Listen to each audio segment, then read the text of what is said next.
निलय अंदर आते हुए बोला, may I come in sir? You have already come mister. Abhimaan अपने लैपटॉप पर ही नजरें गड़ाए हुए बोला। तो निलय अंदर आया और आकर उसके सामने वाली चेयर पर बैठ गया और बोला, चील सी नजरें हैं तेरी, मानना पड़ेगा। काम यहाँ कर रहा है और नजर हर तरफ। वाह ब्रावो। ओए अंग्रेज की औलाद, एक बिजनेसमैन को इतना अलर्ट तो हर समय रहना चाहिए। वैसे ये सब छोड़, तू बता क्या कांड करके आया है तू?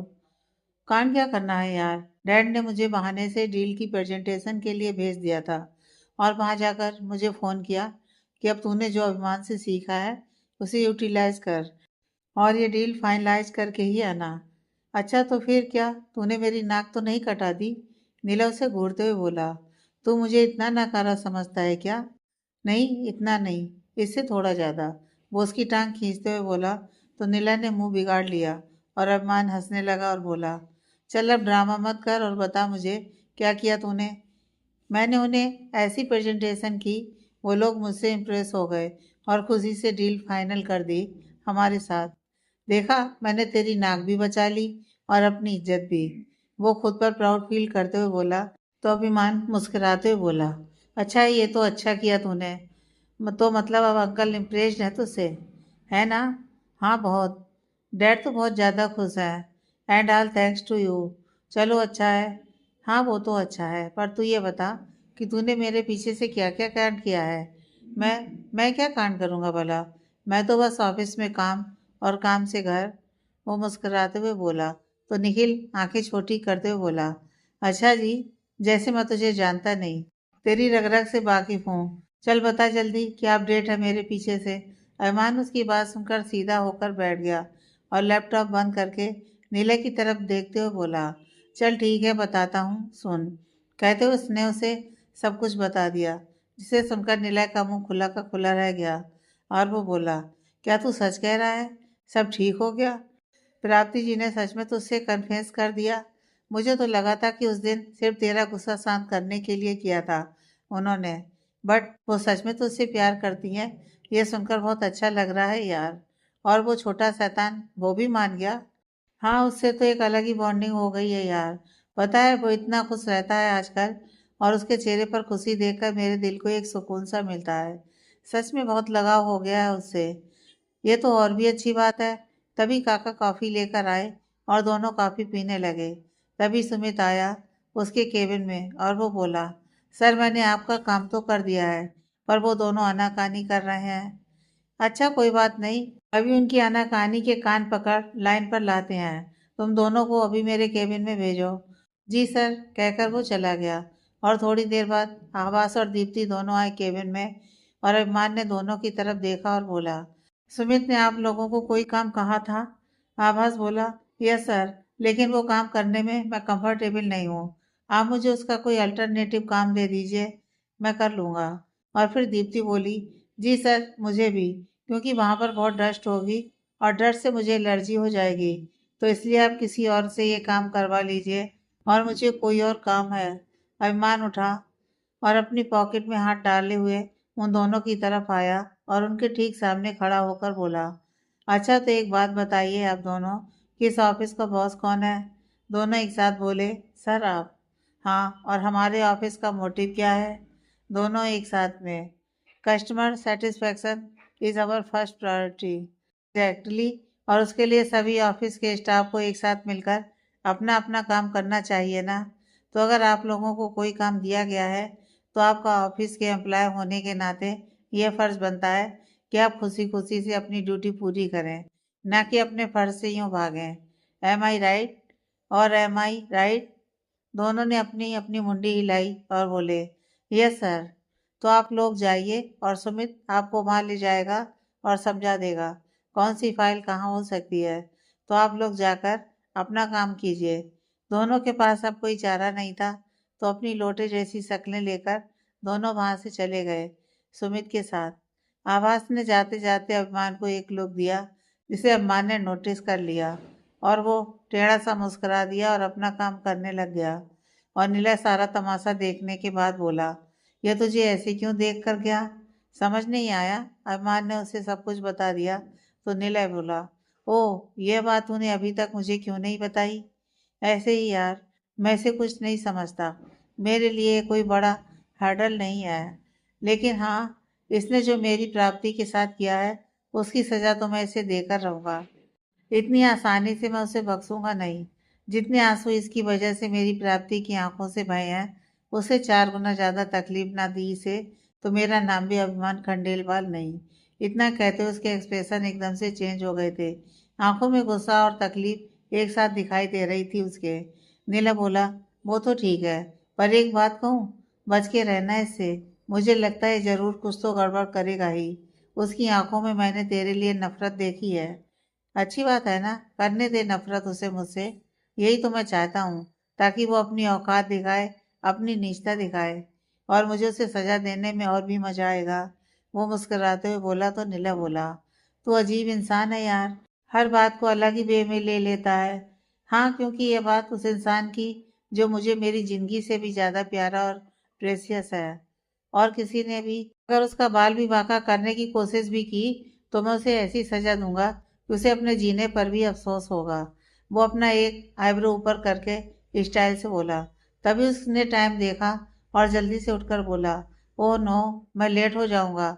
मैं आकर बात करता हूँ तुझसे। नीला नीला बोला, किसके लिए लेट हो जाएगा तू? यार, जहान को स्कूल से पिक करना है। वो अपना फोन लेकर उसे बाय बोलकर जल्दी से निकल गया, और नीला देखता रह गया। और उसे ऐसे जाते देख प्राप्ति, जो कि उसके केबिन में फाइल लेकर आ रही थी, वो भी हैरानी से देखती रह गई। प्राप्ति केबिन के अंदर आई और नीला से पूछने लगी, ये सर इतनी जल्दी में कहाँ जा रहे हैं? नीला उसकी तरफ देखकर मुस्कुराते हुए बोला, वो क्या है ना प्राप्ति जी, प्यार इंसान को सच में बावला कर देता है। ये मैंने सुना तो था, पर आज अपनी आंखों से देख भी लिया है। प्राप्ति हैरानी से बोली, क्या मतलब? मैं समझी नहीं कुछ। आपको समझा देगा ये मेरा दोस्त। फिलहाल वो अपने बेटे को स्कूल से पिक करने गया है। क्या? वो सच में चले गए क्या? मैंने मना किया था उन्हें कि आप मत जाना।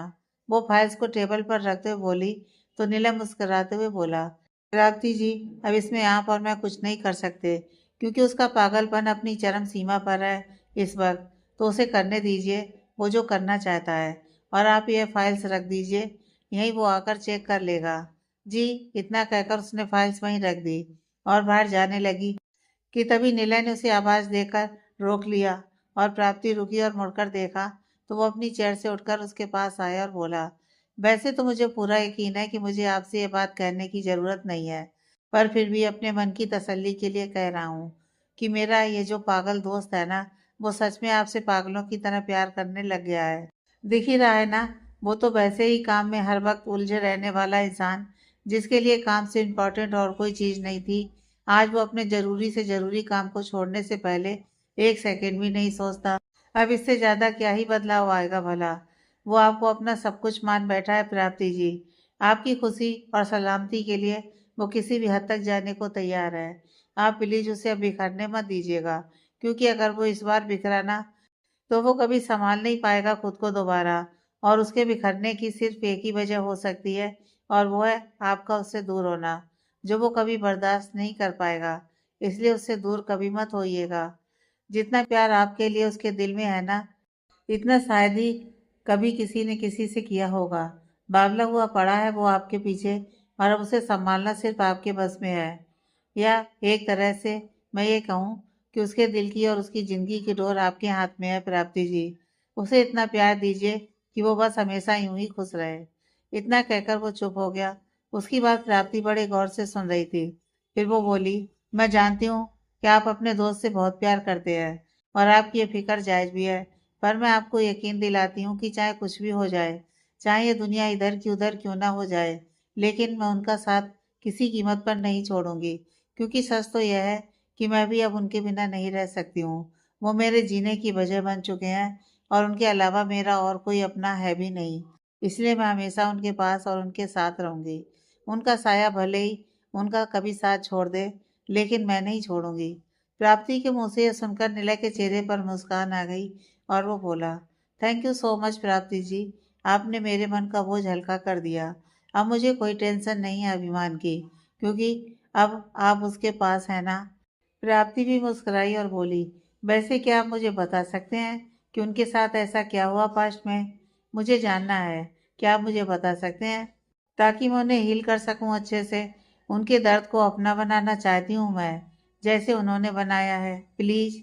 हाँ, मैं आपको बता तो दूंगा, लेकिन अभी नहीं। और यहाँ नहीं, हम कहीं बाहर मिलते हैं, फिर मैं आपको सब कुछ बता दूंगा। ठीक है, तो हम शाम को आज ही मिलते हैं ना? ठीक है, लेकिन प्लीज ध्यान रखिएगा इस बात की खबर गलती से भी अभिमान को नहीं होनी चाहिए, क्योंकि वो नहीं चाहता कि उसके पास्ट के बारे में किसी को भी पता न चले, क्योंकि उसे नफरत है अपने पास्ट से। तो अगर उसे पता चल गया कि मैंने आपको बताया है, तो वो मेरी क्लास लगा देगा। आप बिल्कुल फिक्र मत कीजिए नीला जी। मैं उन्हें क्या, मैं किसी को भी भनक नहीं लगने दूंगी इस बात की। ठीक है, फिर आज शाम को 7 बजे आप छुट्टी लेकर ब्लू स्टार कैफे आ जाइएगा। जी ठीक है, मैं कोशिश करूंगी छुट्टी लेने की, कोई बहाना बनाकर। जी ठीक है, इतना कहकर वो चली गई अपने केबिन में। और नीला बोला, बिल्कुल सही कहा है किसी ने कि भगवान जो करते हैं अच्छा ही करते हैं। अगर अरमान उस फेज से नहीं गुजरता, तो आज प्राप्ति जी जैसा हीरा उसे नहीं मिलता।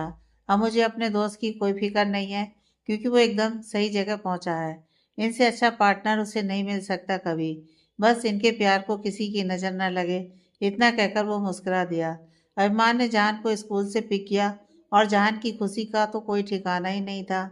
उसे देखकर दोनों फिर से मस्ती करते हुए आए, और अरमान उसे घर छोड़ने की बजाय ऑफिस लेकर आ गया। उसे अपने केबिन में लेकर गया, और उसके लिए लाया हुआ सामान, जिसमें स्नैक्स थे और कोल्ड ड्रिंक्स थी, वो निकाल कर उसे दे दी।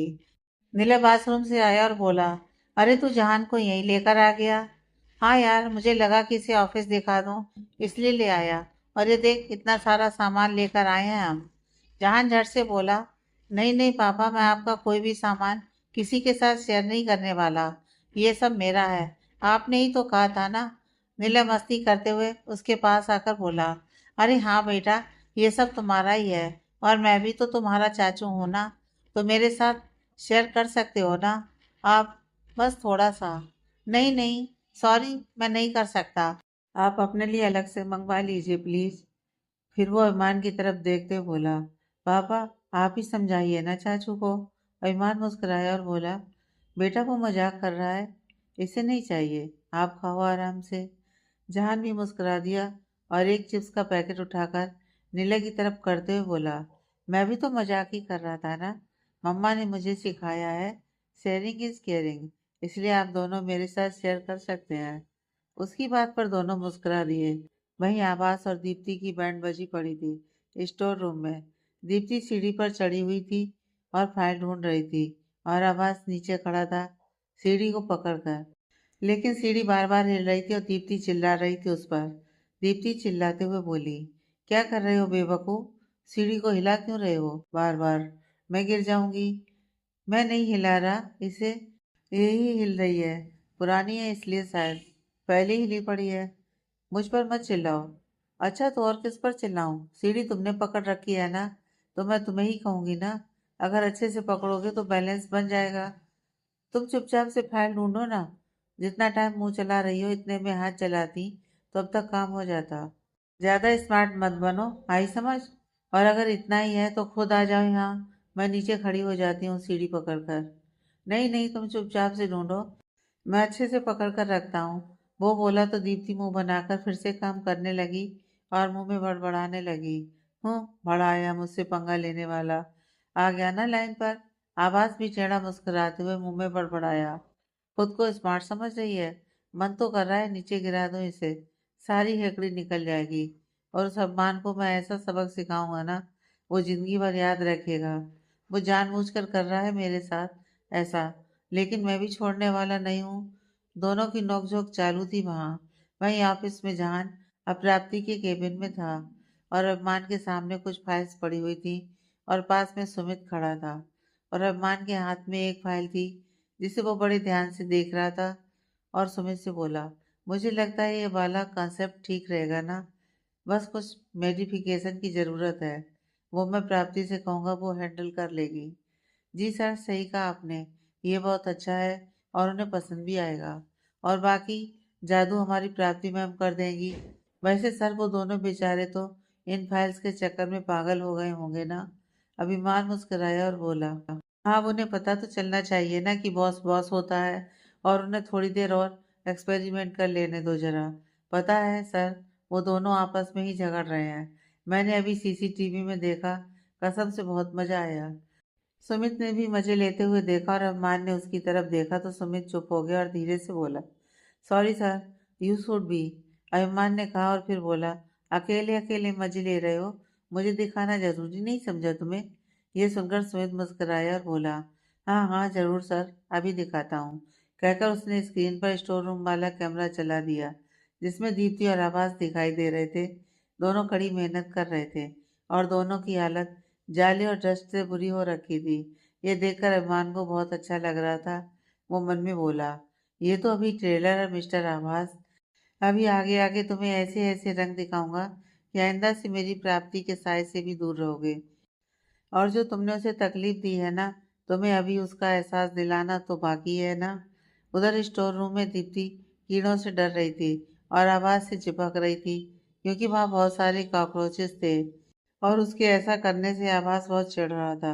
वो उसे दूर कर रहा था और दीप्ति उसे रिक्वेस्ट कर रही थी कि प्लीज मुझे बचा लो, मुझे ऐसे कॉकरोच और इंसेक्ट से बहुत डर लगता है, प्लीज प्लीज। आभास मान गया और दीप्ति खुश हो गई। और थोड़ी देर बाद आभास ने एक कॉकरोच पकड़कर दीप्ति के हाथ पर रख दिया और दीप्ति चिल्ला दी। प्राप्ति के केबिन में जहान बैठा था और उसके फोन में गेम खेल रहा था और प्राप्ति अपना काम कर रही थी। जहान गेम खेलकर फोन रखते हुए बोला, मम्मा आपको एक बात बताऊं? हाँ जानू बोलो। प्राप्ति लैपटॉप पर काम करते हुए रुककर बोली तो जहान बोला, पता है, आज पापा के आने से मेरे सारे फ्रेंड्स बहुत खुश हुए और वो पूरा दिन उन्हीं के बारे में बात करते रहे। अच्छा, क्या क्या बात कर रहे थे आपके फ्रेंड्स? मुझे भी बताओ। वो अपना हाथ अपने गाल पर रखकर उसकी बात को ध्यान से सुनते हुए बोली। तो जहान बोला, वो सब कह रहे थे कि मेरे पापा सबसे बेस्ट हैं, वो मुझसे इतना प्यार करते हैं और सबसे ज़्यादा ज़रूरी बात कि वो दिखने में कितने हैंडसम हैं, एकदम हीरो जैसे। मुझे ना बहुत अच्छा लग रहा था मम्मा, अपने पापा की तारीफ सुन। और फिर पापा मुझे लेने भी आए। मुझे तो बहुत मज़ा आया आज। आज मेरी लैब का सबसे बेस्ट डे था। अच्छा, तो मेरा बच्चा आज बहुत खुश है ना? हाँ मम्मा। एक बात पूछूं आपसे? हाँ बच्चे पूछो ना। पापा कभी हमें छोड़कर तो नहीं जाएंगे ना? मुझे बहुत डर लगता है कहीं वो हमसे दूर ना जाएं, क्योंकि मैं उनके बिना नहीं रह सकता अब। मैं आप दोनों से बहुत प्यार करता हूँ, प्लीज आप उनसे कहिए कि वो हमेशा हमारे पास रहें। प्राप्ति उठकर आई और उसके पास नीचे घुटनों पर बैठकर उसके चेहरे को हाथ में भरकर बोली, बिल्कुल नहीं बच्चा, वो कभी हमसे दूर नहीं होंगे। हम होने ही नहीं देंगे। हम दोनों भी उन्हें उतना ही प्यार देंगे ताकि वो कभी हमसे दूर जा ही नहीं सकें। ठीक है? ठीक है मम्मा। तभी अम्मान उनके कैबिन में आया और बोला, ऐसा सोचा भी कैसे आपने? दोनों उसकी तरफ देखने लगे। उसकी आवाज़ सुनकर और प्राप्ति उठ गई और अरमान उनके पास आया और जहान को अपनी गोद में उठा लिया और बोला, किसने कहा कि मैं आप दोनों से दूर रहूंगा? ऐसा कभी नहीं होगा। आप दोनों के बिना तो मैं जी ही नहीं सकता। आप तो मेरे पीआईसी हो ना। वो जहान की नाक खींचते हुए बोला। तो जहान अपना सर खुजाते हुए बोला, पीआईसी मतलब? पीआईसी मतलब पार्टनर इन क्राइम। आप मेरे हर क्राइम में मेरे पार्टनर होगे ना? आप और मैं मिलकर आपकी मम्मा को परेशान करेंगे, है ना? उसने अपना हाथ बढ़ाते हुए कहा। तो जान ने मुस्कुराते हुए हाई फाइव देकर बोला, हाँ पापा। प्राप्ति आंखें छोटी करते हुए बोली, वही दल बदलू, कितनी जल्दी पार्टी चेंज कर ली तूने? तुम तो हमेशा मम्मा की साइड लेते थे ना, तो अब? हाँ मम्मा, लेकिन अब तो मैं पापा की साइड हूँ, क्योंकि हम दोनों मेन है ना, और एक जेंटलमैन को जेंटलमैन का ही साथ देना चाहिए। इसलिए अब से मैं पापा की पार्टी में हूँ। तो मतलब मैं अकेली? वो मायूस होते हुए बोली। तो अम्मा ने जहान के कान में कुछ कहा तो जहान बोला, एक सॉल्यूशन है मम्मा। अच्छा, क्या है वो सॉल्यूशन? आप मेरी एक बहन ले आइए ना, वो आपकी पार्टी में हो जाएगी। इतना सुनकर प्राप्ति हैरानी से उसकी तरफ देखने लगी और जहान मुस्कुरा दिया और रहमान प्राप्ति की तरफ देखते हुए मुस्कुराने लगा। और जैसे ही प्राप्ति ने रहमान की तरफ देखा तो उसने उसे आंख मार दी और बोला, जहान बेटा, लगता है आपकी मम्मा को आपका आइडिया पसंद नहीं आया। वैसे आइडिया तो बुरा नहीं है, प्रैक्टिकली सोचें तो आपका ही फायदा है ना। क्या कहती हैं, हम जहान की इच्छा पूरी कर दें क्या? वो शरारती अंदाज में बोला। तो प्राप्ति बेचारी शर्म के मारे आंखें ही नहीं उठा पा रही थी। वहीं तीनों को ऐसे देखकर केबिन के दरवाजे के बाहर खड़ा आवाज पूरी तरह से जल रहा था। वो अभिमान की तरफ देखते हुए बोला, देख लो जितने सपने देखने हैं मिस्टर अभिमान खंडेलवाल, इनमें से कोई सपना मैं पूरा नहीं होने दूंगा। मेरी परी मेरी थी, मेरी है और मेरी ही रहेगी, चाहे जो कर लो। आभास वहीं खड़ा जासूसी कर रहा था। तभी किसी ने उसके कंधे पर हाथ रखा तो वो घबरा गया। उसने पीछे मुड़कर देखा तो दीप्ति थी उसके पीछे। वो बोली, मुझे वहां अकेला छोड़कर तुम यहाँ क्या कर रहे हो? मैं सब जानती हूँ, मैं बहाने से आए थे ना, ताकि मैं वहां अकेली मरती रहूं और तुम आराम फरमा सको। ज्यादा मत बोलो समझी, मैं पानी पीने आया था। आ ही रहा था मैं। तुम कुछ ज्यादा ही क्लेवर बनने की कोशिश करती हो हर बात पर। वो गुस्से में बोला और वहां से चला गया। और दीप्ति बोली, ये भी अजीब ही नमूना है, हर बात पर बिगड़ने लगता है। पता नहीं सर ने ऐसे लोगों को काम पर रखा ही क्यों है। हूँ। वो भी वहां से चली गई। केबिन में अभिमान प्राप्ति को तंग करने का कोई मौका नहीं छोड़ रहा था और जहान उसका साथ दे रहा था। प्राप्ति ब्लश भी कर रही थी और हल्का सा अनकंफर्टेबल भी हो रही थी। और वो नॉर्मल सी बात थी, क्योंकि आज अभिमान कोई मौका नहीं छोड़ रहा था। फिर थोड़ा देर बाद अभिमान उसे डिजाइन दिखाकर उसकी मॉडिफिकेशन के बारे में डिस्कस करने लगा। और जान पूरे ऑफिस में प्ले ग्राउंड बनाए घूम रहा था और कोई उसे मना नहीं कर रहा था, क्योंकि अभिमान उसे अपने साथ लाया था। और उसने सुमित को कहकर सारे स्टाफ को कहलवा दिया था कि उसे कोई कुछ नहीं कहेगा। अभिमान प्राप्ति के पास ही चेयर पर बैठा था और प्राप्ति का ध्यान फाइल पर था पूरी तरह से, और वहीं अभिमान का ध्यान प्राप्ति पर। वो बड़े प्यार से उसे देख रहा था और फिर उसने अपनी कोनी टेबल पर रखकर अपना हाथ गाल पर रख लिया और उसे प्यार से निहारने लगा। दीप्ति बार बार कुछ पूछे जा रही थी, लेकिन उसका ध्यान कहाँ था वहां। प्राप्ति ने जब उसकी तरफ देखा तो वो बोली, सर बताइए जो मैं पूछ रही हूँ। लेकिन अभिमान साहब गुम। प्राप्ति ने उसके चेहरे के सामने हाथ हिलाया और उसे आवाज लगाई। तब जाकर उसे होश आया और वो बोला, हाँ क्या हुआ? मैं कब से आपको आवाज लगा रही हूँ सर, आप सुन ही नहीं रहे हैं। अभिमान उसके बालों को कान के पीछे करते हुए प्यार से बोला, इसमें अब मेरी क्या गलती है जानम? तुम्हारी गलती है ना? मेरी गलती? मैंने क्या किया सर? वो थोड़ा सा सिहर गई थी उसके स्पर्श से। तो अभिमान बोला, अब तुम रोज रोज खूबसूरती की सारी हदें पार करती जाओगी, ऊपर से मेरे इतने पास बैठोगी, तो मैं कैसे काम पर फोकस करूंगा भला? तुम्हारी ये खूबसूरती मुझे डिस्ट्रैक्ट करती है, तो मैं तो बेगुनाह ही हुआ ना। वो उसके हाथ पर हाथ रखते हुए बोला। तो प्राप्ति अपना हाथ पीछे करने के लिए उसे खिसकाते हुए बोली, ये क्या कर रहे हैं आप सर? तुमसे प्यार मेरा हक है ना? वो तो ऑफिस है ये सर, मेरा ही ऑफिस है ना, और तुम भी मेरी हो, तो किसकी क्या मजाल जो मुझे रोके? तुमसे प्यार करना मेरा हक है जानम, सिर्फ मेरा, क्योंकि तुम मेरी हो ना। उसने उसका हाथ फिर से पकड़ लिया और उसे चूम लिया। प्राप्ति जल्दी से उठकर वहां से बाहर जाने लगी, फाइल्स लेकर।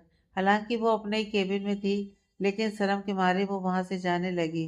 तो अभिमान ने जल्दी से उठकर उसका हाथ पकड़ लिया और केबिन का डोर लॉक कर दिया। उसके ऐसा करने से प्राप्ति हैरान रह गई। वो बोली, ऐसा क्या कर रहे हैं आप सर? अभिमान ने उसे खींचकर अपने पास लाया और उसे बाहों में भर लिया और बोला, अभी बताया ना जानम क्या कर रहा हूँ? तुमसे प्यार। तुम तो करोगी नहीं मुझसे, इसलिए मैंने सोचा मैं ही कर लूँ तुमसे तुम्हारे हिस्से का भी। सर छोड़िए मुझे प्लीज, कोई देख लेगा। देखने दो, मैं किसी से डरता हूँ भला? मैं तो बस अपने अधिकार का इस्तेमाल कर रहा हूँ। प्लीज मुझे जाने दीजिए ना सर। वो उसकी पकड़ से खुद को छुड़वाने की कोशिश करते हुए बोली। और अरमान ने अपनी पकड़ और मजबूत कर ली और बोला, ना ना, अपन तुम्हें तब तक नहीं छोड़ने वाला जब तक मेरा मन नहीं भर जाता। और डर तुम्हें लग रहा है, मुझे कोई डर नहीं है। और तुम एक काम करो ना, तुम्हारे डर का इलाज कर लो, शादी कर लो जल्दी से मुझसे। जल्दी से आ जाओ मेरे पास हमेशा के लिए। फिर मुझे तुमसे प्यार करने के लिए यूँ बहाने नहीं ढूंढने पड़ेंगे ना। मैं घर पर काम चला लिया करूँगा, फिर हम ऑफिस में सिर्फ काम करेंगे, ठीक है ना? वो उसकी आंखों में देखते हुए बोला। तो प्राप्ति कुछ नहीं बोली। अभिमान फिर से बोला, बोलो ना जानम, करोगी ना मुझसे शादी? प्राप्ति सोच में पड़ गई और कोई जवाब नहीं दिया। तो अभिमान ने उसके चेहरे को अपने हाथों में थामा और बोला, मुझे पता है तुम किस लिए डर रही हो, पर मेरी एक बात ध्यान से सुनो कि मेरे होते हुए तुम्हें किसी से डरने की कोई ज़रूरत नहीं है।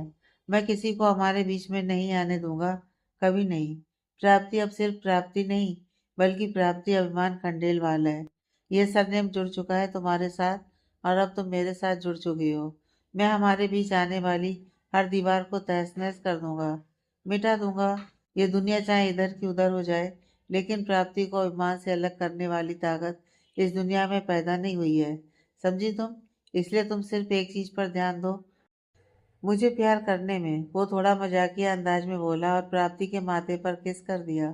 तभी प्राप्ति के केबिन का डोर नॉक हुआ। प्राप्ति जल्दी से दूर हटी और अम्मान जाकर चेयर पर बैठ गया, मुस्कुराते हुए। प्राप्ति ने डोर खोला और सुमित अंदर आकर अभिमान से बोला, सर वो आपसे मिलने कोई आया है आपके केबिन में। मुझे मिलने?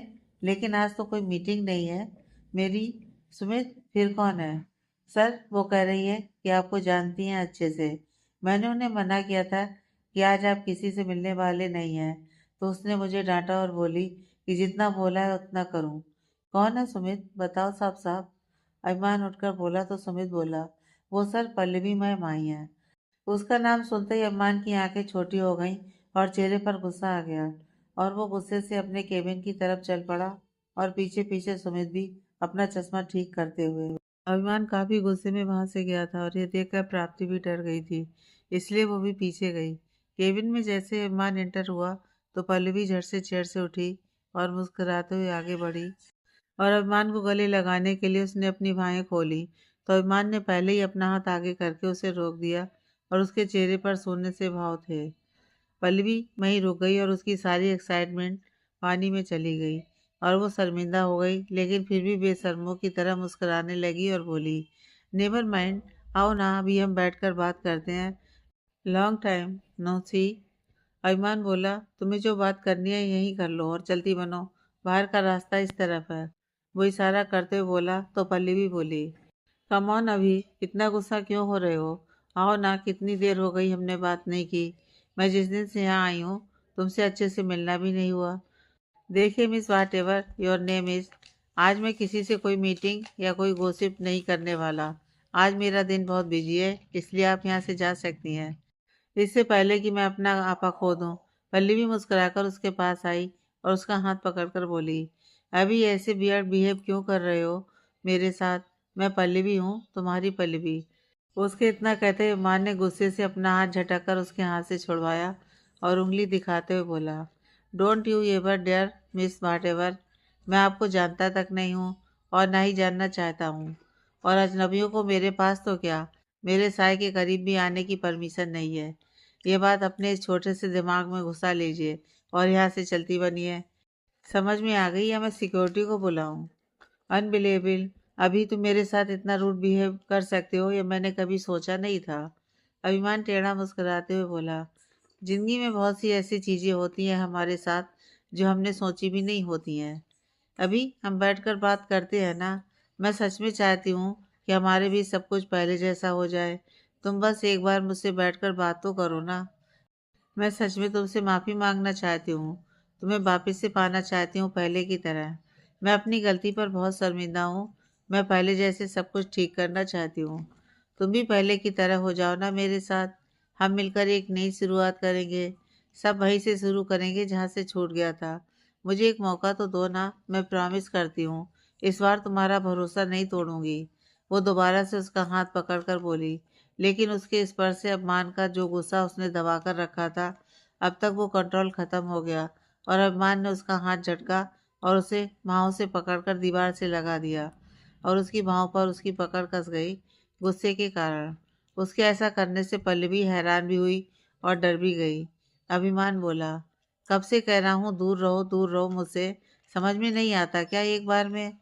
मुझे घिन आती है पराये लोगों के हाथ लगाने से, नफरत है मुझे तुम जैसे लोगों से मेरे पास तक आने से। अभी तुम ये कैसी बातें कर रहे हो? तुम बिल्कुल बदल चुके हो, तुम तो ऐसे नहीं थे ना। क्या हो गया है तुम्हें? क्या हो गया है मुझे? क्या हो गया है मुझे? उसने अपना एक हाथ दीवार पर जोर से मारते हुए फिर से चिल्लाकर कहा, क्या हो गया है मुझे? मुझे बदल दिया इस दुनिया ने, मुझे बदल दिया है किसी के पीठ पर किए गए बार ने, किसी के धोखे ने बदल दिया है मुझे।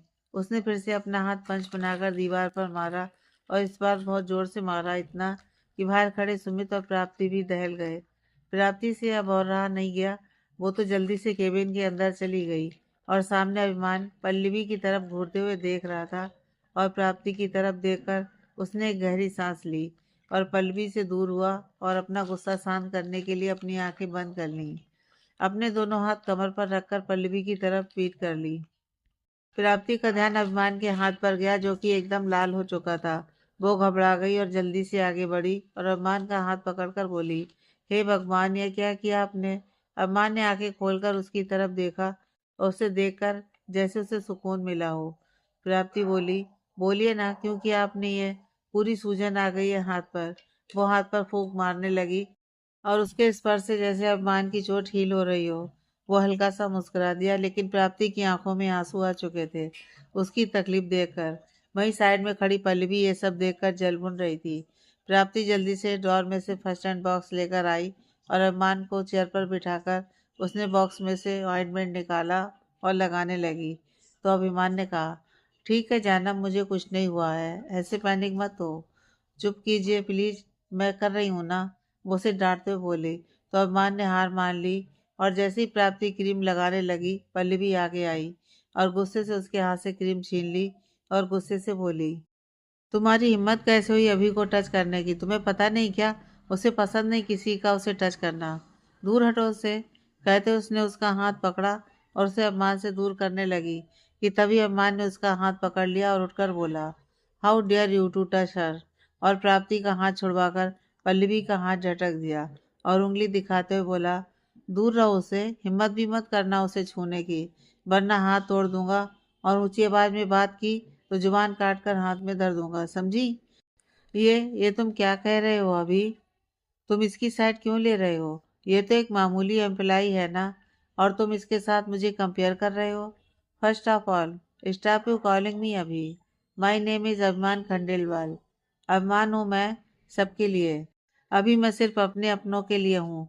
और सेकेंडली, ये कोई मामूली एम्प्लॉय नहीं है। जानना चाहती हो ये कौन है? अभी बताता हूँ, कहकर उसने प्राप्ति का हाथ पकड़ा और उसे ले जाकर अपनी चेयर के पास ले जाकर बोला, बैठो जानम। प्राप्ति ने मना किया, लेकिन अभिमान नहीं माना और उसे वहां बिठा दिया। और पल्लवी की ये देखकर आंखें फट गईं और बाहर खड़ा सुमित बहुत खुश हो रहा था। अभिमान ने प्राप्ति को अपनी चेयर पर बिठाया और बोला, ये देखो, अब आया समझ में कि ये कौन है और इसकी क्या हैसियत है? वेल, इस वक्त इसकी हैसियत तुम्हारी पहुंच से बहुत दूर है, मिस वाटेवर। तुम चाहकर भी उसकी परछाई तक भी स्टैंड नहीं कर सकती हो। इस खंडेलवाल ग्रुप्स की मालकी नहीं है। सुनाई दिया अच्छे से, या मैं दोबारा रिपीट करूं? वो उसके पास गया और उसके सामने खड़ा होकर अपने हाथ जेब में डाले हुए बोला, आई थिंक मुझे थोड़ा एक्सपेंड करके बताना चाहिए ना, थोड़ा खुल कर तो। यह है प्राप्ति अभिमान खंडेलवाल, इस कंपनी की मालकिन। ये सुनकर प्राप्ति भी हैरान रह गई और अभिमान की तरफ देखने लगी। अभिमान पल्लवी से आगे बोला, अब आपके सारे डाउट्स क्लियर हो चुके होंगे शायद। तो अब समझ में आया ना कि यह मुझे टच क्यों कर रही थी? क्योंकि वो उसका अधिकार है, हक है उसे मुझे छूने का, और उसे यह हक मैंने दिया है। उसने प्राप्ति की तरफ देखा और बोला, प्राप्ति, इधर आइए जरा। प्राप्ति उठकर आई और उसके पास आई तो अभिमान ने पल्लवी के हाथ से फर्स्ट एड बॉक्स छीना और प्राप्ति के हाथ में थमा दिया और बोला, मुझे दर्द हो रहा है जानम, प्लीज ऑइंटमेंट लगा दो। वो चेयर पर बैठ गया और प्राप्ति ने उसके हाथ पर ऑइंटमेंट लगाया। और अभिमान का ये सब करना पल्लवी को खटक रहा था, और खासकर प्राप्ति का अभिमान के करीब होना। अभिमान ने प्राप्ति को प्यार से थैंक यू बोला और पल्लवी से बोला, अब आप यहाँ से जा सकती हैं। अगर कोई और डाउट हो तो वो भी क्लियर किए देता हूँ अभी। अभिमान, तुमने मेरा हक इस लड़की को दे दिया। ऐसा क्या है इस लड़की में आखिर जो तुम इससे इतना इन्फ्लुएंस हो गए हो? ये सब ऐसी लड़कियों की चाल होती है, अपनी खूबसूरती के जाल में तुम जैसे बड़े बिजनेसमैन को फंसाकर पैसे ऐंठने की साजिश होती है। तुम समझ नहीं रहे हो, और ऊपर से देखो, ये किसी भी एंगल से हमारे लेवल की लगती है क्या? तुम्हारी चॉइस ये तो नहीं हो सकती। मैं जानती हूँ तुम ये सब सिर्फ मुझे जलाने के लिए कर रहे हो ना, ताकि मैं अपनी गलती का एहसास कर सकूं। लेकिन मैं ऑलरेडी समझ चुकी हूँ अभिमान, तभी तो तुमसे माफ़ी मांगकर सब कुछ ठीक करने आई हूँ। तुम्हें यह सब नाटक करने की कोई ज़रूरत नहीं है। तुम इसे भेजो यहाँ से, ये सब ड्रामा बंद करो। फिर वो प्राप्ति से बोली, हे लड़की, तुम जाओ यहाँ से। हमारी प्रॉब्लम हम खुद सॉल्व कर लेंगे। तुम्हारी ज़रूरत नहीं है, जाओ तुम। और ये सब सुनकर अभिमान ने अपनी हाथ की मुट्ठियाँ कस लीं और पल्लवी को अपनी तरफ पलटकर गुस्से से बोला, ड्रामा मैं नहीं, तुम कर रही हो यहाँ सीन क्रिएट करके। तुम्हें एक बार में समझ में नहीं आता क्या कि ये सब सच है? प्राप्ति से स्टोन में बात करने की जरूरत मत करना आगे से, नहीं तो जुबान तुम्हारे मुंह से बाहर निकल आएगी तुम्हारी। और अभी भी समझ नहीं आ रहा ना तुम्हें? तुम्हें डिटेल में समझा देता हूँ। उसने प्राप्ति का हाथ पकड़ा और उसे ऊपर करते हुए बोला, यह है प्राप्ति, होने वाली मिसेज अभिमान खंडेलवाल, मेरी होने वाली पत्नी और इस कंपनी की मालकिन। मैं प्राप्ति से प्यार करता हूँ। आई लव हर। ये मेरी जिंदगी है, मेरी मोहब्बत है, मेरे दिल की धड़कन। मेरी हर सांस पर इसका नाम लिखा है। अब और कुछ जानना बाकी नहीं है तुम्हारे लिए, तो अब यहाँ से रास्ता नापो। वो बाहर की तरफ इशारा करते हुए बोला तो पल्लवी बोली, सही नहीं किया तुमने अभिमान, मेरा हक इस लड़की को देकर। तुम पर मेरे अलावा किसी और का हक नहीं हो सकता है। मुझे बिल्कुल बर्दाश्त नहीं है कि कोई और तुम्हारे पास आए, तुम्हारी ज़िंदगी में आए। इस लड़की को तो मैं तुम्हारी लाइफ से बाहर निकाल कर फेंक दूंगी, क्योंकि तुम मेरे सिवाय किसी के नहीं हो सकते। और तुम, वो प्राप्ति की तरफ चुटकी बजाते हुए बोली, याद रखना ये बात, मेरे और अभी के बीच कोई नहीं आ सकता, समझी तुम? बर्बाद करके रख दूंगी तुम्हें मैं। इतना कहकर उसने अभिमान की तरफ देखा तो अभिमान टेढ़ा मुस्कुराते हुए बोला, शायद दिन भर गए हैं तुम्हारे, जो मेरे ही सामने खड़े होकर मेरी प्राप्ति को धमकी दे रही हो। भूलो मत, उसकी तरफ आने वाली हवा को भी मुझसे होकर गुजरना पड़ता है, तो तुम जैसे लोगों का साया भी उसे छू नहीं सकता। अगर फिक्र करनी है तो अपनी करो कि इस धमकी के बाद तुम्हारे या तुमसे जुड़े लोगों के साथ क्या हो सकता है। आई मीन, मैं कोई गारंटी नहीं दे सकता, कुछ भी हो सकता है। वो अपनी आंखें मटकाते हुए बोला तो पल्लवी ने एक नज़र प्राप्ति की तरफ देखा और बोली, देख लेंगे। और वो वहां से पैर पटकते हुए चली गई। अभिमान ने प्राप्ति की तरफ देखा तो वो डरी हुई लग रही थी। अभिमान उसके पास गया और उसके चेहरे को थामकर बोला, हे क्या हुआ मेरी जानम को? उसकी खोखली धमकियों से परेशान हो गई तुम? अरे वो हवा में बातें करती है, कुछ नहीं होगा उससे, तुम टेंशन मत लो। और मेरे रहते अगर तुम तक कोई परेशानी आ गई तो लानत है मुझ पर और मेरे प्यार के दावों पर। मेरे रहते कोई तुम्हारा और जहान का बाल भी बांका नहीं कर सकता, इसलिए चिंता मत करो। प्राप्ति उसके हाथ पर अपना हाथ रखते हुए बोली, मैं जानती हूँ और मुझे इस बात पर कोई शक भी नहीं है। मुझे पूरा यकीन है कि आपके होते हुए जहान और मेरा कोई कुछ नहीं बिगाड़ सकता। मुझे तो आपकी चिंता हो रही है। वो लड़की मुझे ठीक नहीं लगती, वो किसी भी हद तक जा सकती है और ये बात मैंने उसकी आंखों में देखी है। मुझे डर लग रहा है कि कहीं वो सच में मुझे आपसे दूर ना कर दे। ये बात बोलते हुए प्राप्ति की आंखों में आंसू आ गए थे और चेहरा बच्चों जैसा बना लिया था उसने। और अभिमान को खोने का डर उसकी आंखों में साफ दिखाई दे रहा था। तो अभिमान मुस्कुराया और उसके आंसू पोंछते हुए बोला, जानम, एक बात मेरी याद रखना हमेशा, कि इस दुनिया में किसी की भी इतनी ताकत नहीं है कि वो तुम्हें मुझसे दूर करने की हिम्मत कर सके। उसे मुझसे होकर गुजरना पड़ेगा, जिसने ऐसा सोचा भी। तुम इस अभिमान की जान हो और मुझसे मेरी जान को जुदा करने का सोचने वाला तक को मैं तबाह करके रख दूंगा।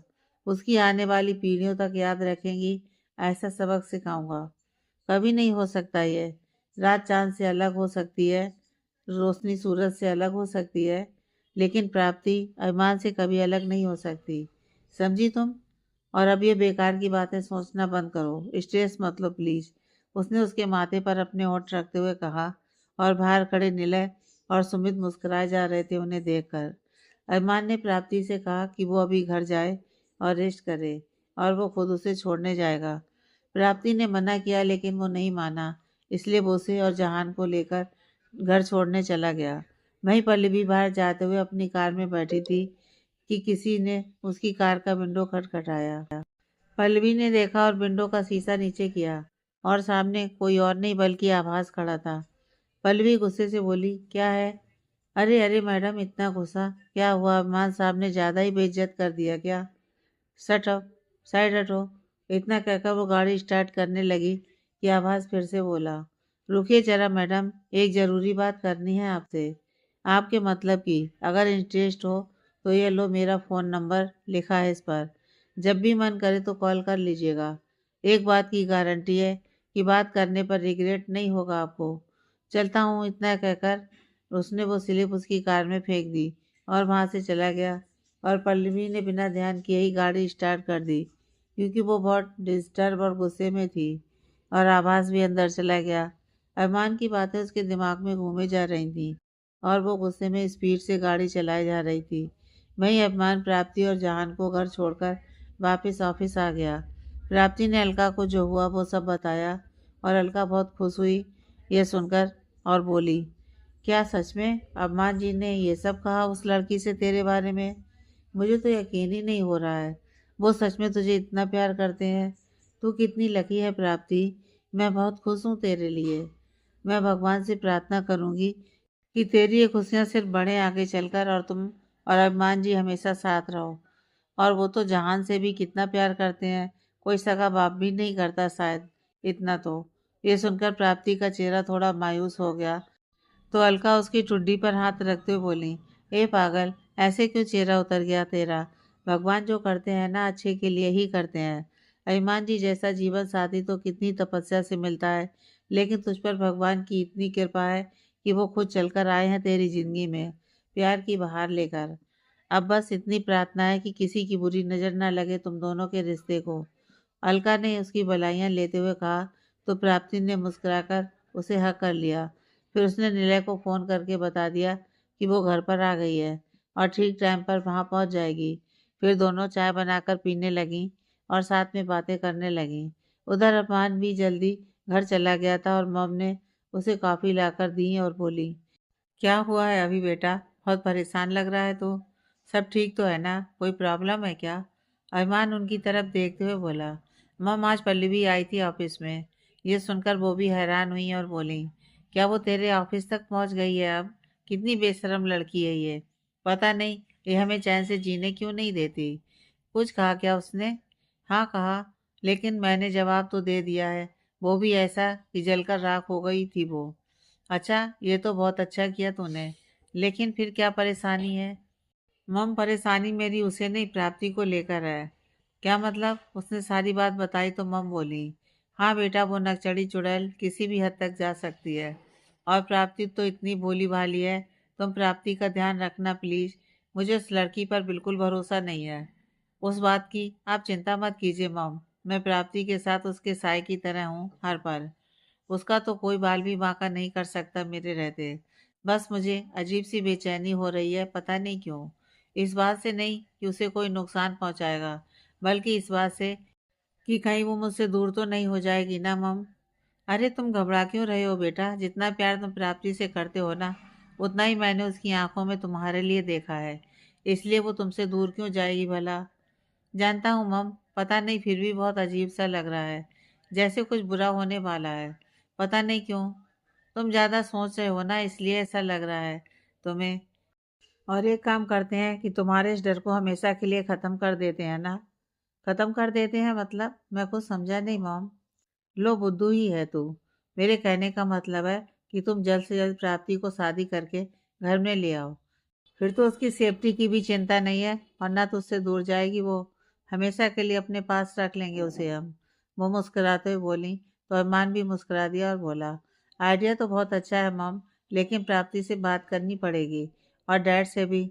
अभी तक डैड से इस बारे में कोई बात की ही नहीं है मैंने।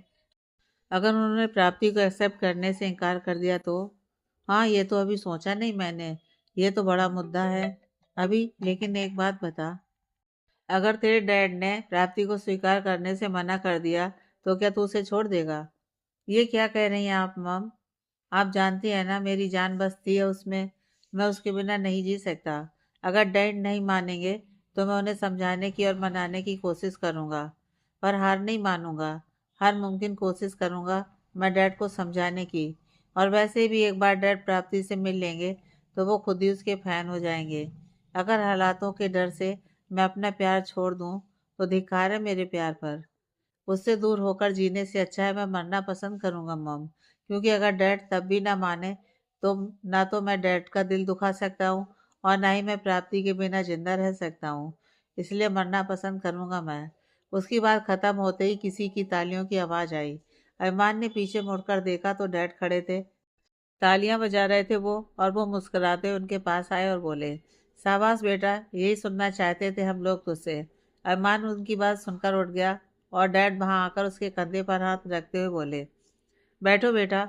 और दोनों बैठ गए और डैड बोले, हमें गर्व है हमारी परवरिश पर अभिमान। माँ बाप हमेशा यही चाहते हैं कि उनके बच्चे को वो एक अच्छा इंसान बना सकें, उसकी सोच को निखार सकें, ताकि वो सबकी तरह ना सोचे। उसकी सोच वहाँ से शुरू हो जहाँ से सारी दुनिया की सोच खत्म हो। और हर किसी की ये ख्वाहिश पूरी नहीं होती, पर हम बहुत खुशकिस्मत हैं बेटा कि तुमने हमारी वो इच्छा पूरी कर दी। मुझे कोई एतराज़ नहीं है बेटा तेरे और प्राप्ति के रिश्ते से, बल्कि प्राप्ति जैसी बच्ची को बहू के रूप में पाकर तो हम लोग खुद को बहुत भाग्यशाली मानेंगे, और तेरे लिए उससे अच्छा लाइफ पार्टनर और कोई साबित नहीं हो सकती। उसकी बात सुनकर अभिमान की आंखों में एक अलग ही खुशी छलकने लगी थी।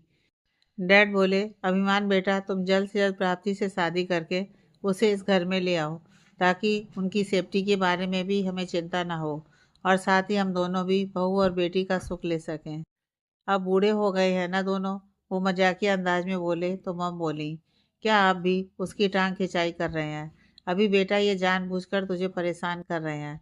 अभिमान मुस्कुराते हुए बोला, मुझे पता है मम, सही कह रहे हैं डैड, प्राप्ति को ले ही आना चाहिए अब घर में। मेरा भी दिल नहीं लगता अब तो। इतना कहकर वो भागते हुए सीढ़ियाँ चढ़ गया और दोनों हंसने लगे। तो मम बोली, देखा आपने, आपका ही बेटा है मस्करी करने में भी। डैड हल्का सा मुस्कुरा दिया और आंखों में हल्की सी नमी आ गई। तो मम ने उनके कंधे पर हाथ रखा और बोली, क्या हुआ, आप रो रहे हैं? वो अपने आंसू पोंछते हुए बोले, अरे नहीं श्रीमती जी, ये तो खुशी के आंसू हैं, क्योंकि जाने कितनी देर बाद आज हमारे अम्मान के चेहरे पर वो खुशी और शरारत झलक रही है जो किसी की वजह से खो गई थी। सही कह रहे हैं, और इस खुशी की वजह सिर्फ प्राप्ति है। अब तो बस भगवान से यही प्रार्थना है कि आप हमारे बच्चे की खुशी को अब किसी की नज़र ना लगे। मैं खुद प्राप्ति को घर बुलाकर बात करूंगी उससे, ताकि दोनों जल्दी से शादी कर लें, ताकि उस चुड़ैल से पीछा छूटे मेरे अभी का। हाँ, कल ही बुला लेना उसे और समझा देना सारी बात। जी चलिए, अब आप भी फ्रेश हो जाइए, मैं खाना लगाती हूँ तब तक। इतना कहकर दोनों अपना काम करने लगे। रूम में जाकर अरमान फ्रेश होने गया, और इस वक्त उसके चेहरे पर एक अलग सी खुशी थी। बस मुस्कुराया जा रहा था और गुनगुना भी रहा था। प्राप्ति के साथ अपनी जिंदगी के नए सपने सजा रहा था मन में। वहीं प्राप्ति ने अलका से कहा कि उसे कोई ज़रूरी काम है, तो वो थोड़ी देर में आ जाएगी, और वो निकल गई। नीलम वहाँ पहले से मौजूद था। वो जाकर टेबल पर बैठ गई, और नीलम ने पहले से 2 कॉफ़ी ऑर्डर की थी। वहीं दूसरी तरफ पल्लवी अपने रूम में खिसियाई हुई बिल्ली की तरह तड़फ रही थी। वो इधर उधर चले जा रही थी, और चेहरे पर गुस्सा और खुन्नस साफ दिखाई दे रही थी। उसे रह रहकर अभिमान का उसके साथ किया हुआ सलूक याद आया जा रहा था, और उससे भी ज़्यादा उसका प्राप्ति के लिए कंसर्न होना। वो बुरी तरह से जलकर राख हुई पड़ी थी। उसके दिल में प्राप्ति के लिए नफरत पैदा हो रही थी। वो रूम में पड़ा हुआ बांस उठाकर नीचे फेंकते हुए चिल्लाकर बोली, क्यों?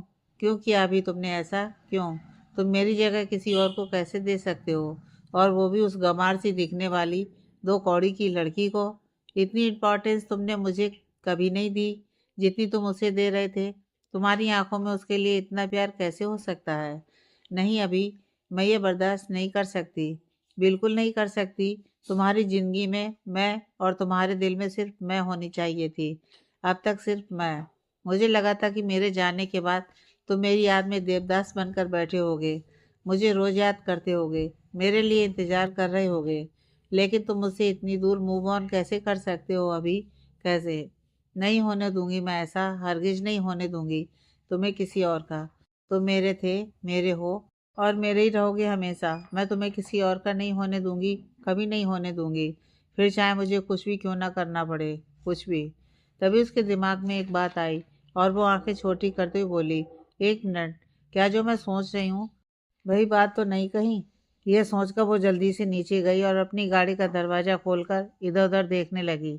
काफ़ी देर देखने के बाद उसे सीट के नीचे गिरा हुआ एक कागज़ का टुकड़ा दिखाई दिया। उसने जल्दी से उठाया तो उस पर एक फ़ोन नंबर लिखा हुआ था, और नीचे लिखा था, मंजिल हम दोनों की एक ही है, तो क्यों ना रास्ता भी एक ही अपना ले दोनों। अगर इंटरेस्टेड हो आप तो कॉल कर लेना, दोनों की भलाई होगी इसमें। ये पढ़कर पल्लवी एक पल के लिए सोचने लगी कि ऐसा क्या हो सकता है इस इंसान के पास मेरे लिए, जिससे मेरी भलाई हो, और उसका क्या लेना देना इन सब से। उसने अपना फ़ोन उठाया और वो नंबर डायल कर दिया। 2 रिंग में ही फ़ोन उठा लिया उसने और हेलो बोला तो पल्लवी बोली, क्या मतलब है तुम्हारा इससे कि हमारे रास्ते और मंजिल एक हैं। आवाज़ काफ़ी का सिप लेते हुए बोला, बताता हूँ, इतनी भी क्या जल्दी है। पहले मुझे एक बात तो बताइए कि क्या आप सच में अरमान को अपना बनाना चाहती हैं या सिर्फ उससे बदला लेने के लिए कर रही हैं ये। तुम्हें उससे मतलब है तभी पूछ रहा हूँ। अगर आपको सच में कुछ हासिल करना है तो मेरे सवाल का सीधा जवाब दीजिए। हाँ, मुझे अपमान भी चाहिए और बदला भी, उस 2 कौड़ी की लड़की से। 1 मिनट, पहले आप एक बात मेरी जरा ध्यान से अपने दोनों कान खोलकर सुन लीजिए मोहतरमा, कि उस लड़की के लिए एक भी कड़वा शब्द आपके मुंह से नहीं निकलना चाहिए। नहीं तो अभिमान को तो भूल ही जाइए, फिर आप अकेले कीजिए जो करना है। यह सुनकर पल्लवी हैरानी से बोली, क्या मतलब है तुम्हारा? उस लड़की से तुम्हारा क्या लेना देना है? अजी, उस लड़की से ही तो मुझे मतलब है, नहीं तो मुझे क्या ज़रूरत है फालतू में किसी झमेले में पड़ने की। वो लड़की मेरी परी है और आपके अभिमान ने उसे झूठे प्यार के जाल में फंसा लिया है। और अब वो मुझसे बात तो क्या, मेरी शक्ल तक देख कर राजी नहीं है।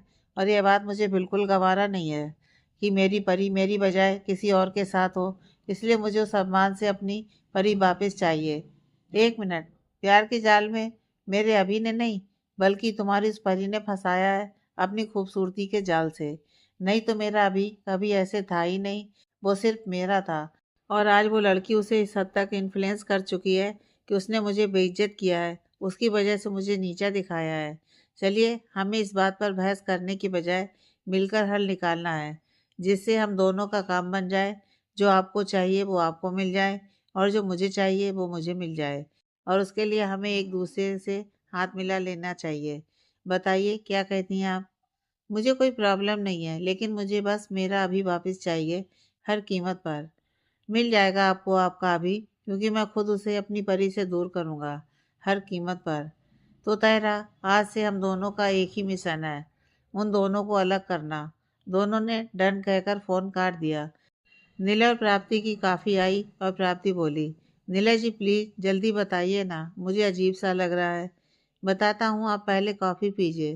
प्राप्ति ने कॉफ़ी का एक सिप लिया और बोली, चलिए अब शुरू कीजिए। ठीक है।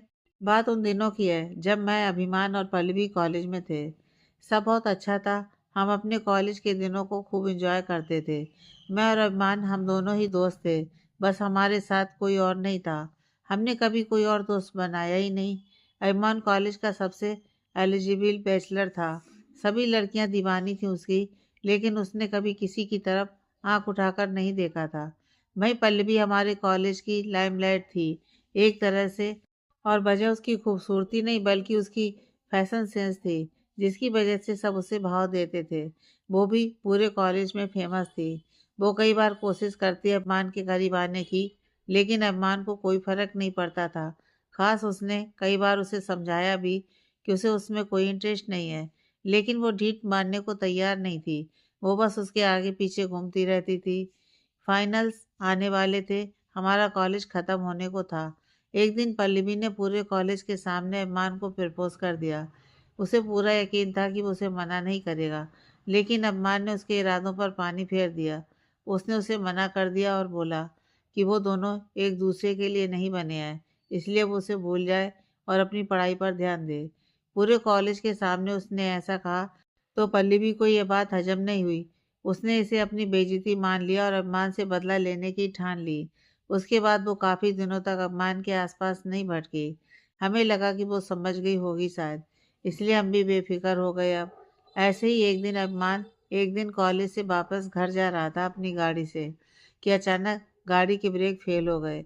गाड़ी आउट ऑफ कंट्रोल हो गई और स्पीड भी काफ़ी थी उस वक्त। अम्मा ने मुझे कॉल किया तो मैं भी घबरा गया और जल्दी से गाड़ी लेकर निकला बाहर जाने के लिए।